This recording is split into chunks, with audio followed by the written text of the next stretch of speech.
Welcome to this explainer on testcraft fundamentals, the vital role of quality assurance. We are diving straight into the absolute bedrock of reliable software development today. We're talking about that non-negotiable safety net standing right between developers and the users who rely on their products. Let's get right into it. So, have you ever used an app that completely crashed at the absolute worst possible time? Or, maybe you've been on a website, carefully building up a shopping cart, and suddenly poof, the whole shebang just vanishes? Yeah, we've all been there, actively resisting the urge to just throw our phones across the room. It is so frustrating. But the thing you have to realize is that those nightmare user experiences, they don't just happen by accident. They are almost always the direct result of a project neglecting proper quality assurance. When software fails out in the wild, it's usually because the process of validating that software failed first. Missing QA is literally the root cause of software failure across the board. And let's look at the actual cost of ignoring QA, because the math here is honestly staggering.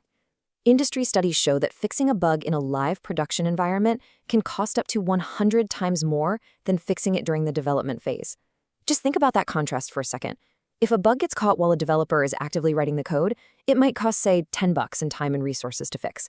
But that exact same bug slipping through to production, you're easily looking at $1,000 or more. And hey, it's not just financial. The real-world costs can be completely devastating. Take Epic Systems, for example. They released software that caused actual hospital crashes, directly impacting patient care.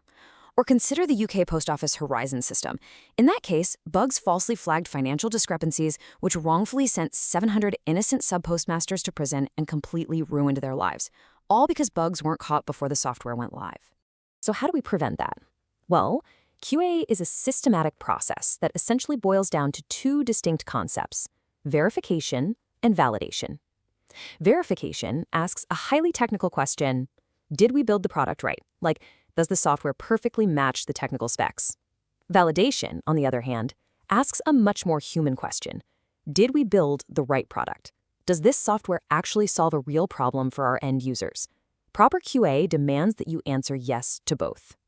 Now, to be clear, there is a massive difference between quality assurance and quality control.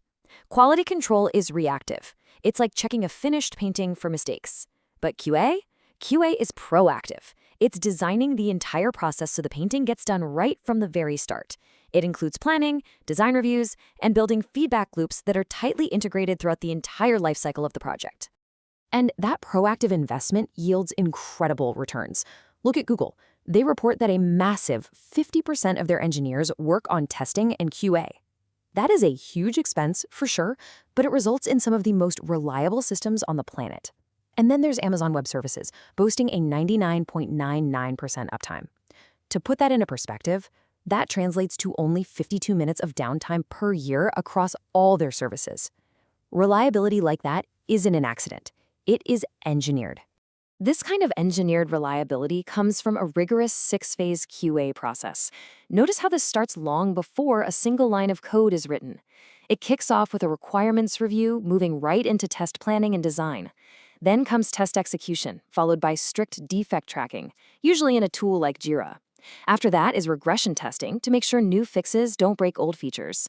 And finally, release sign-off. It's a continuous narrative of quality, definitely not just a last-minute chore.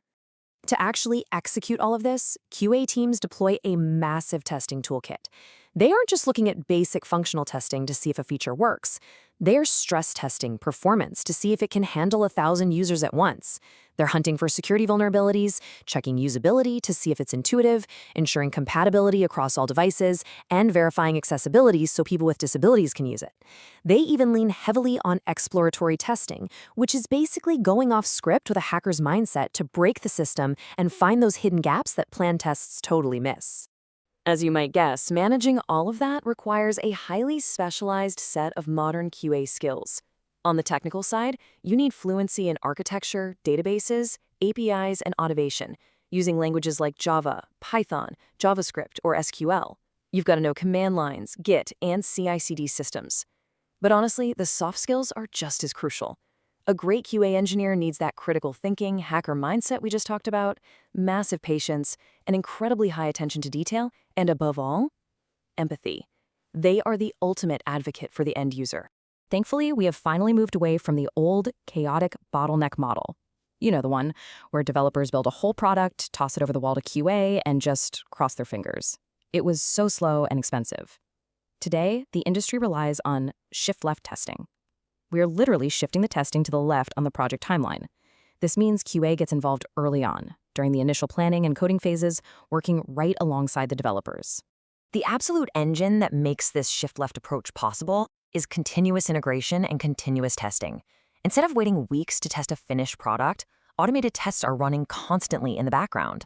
Literally, every single time a developer submits new code, test run immediately. If something breaks, the alert hits within minutes, not days. It is a total game changer for drastically reducing the cost and time of fixing broken code. Ultimately, the true value of quality assurance is about way more than just having fewer bugs.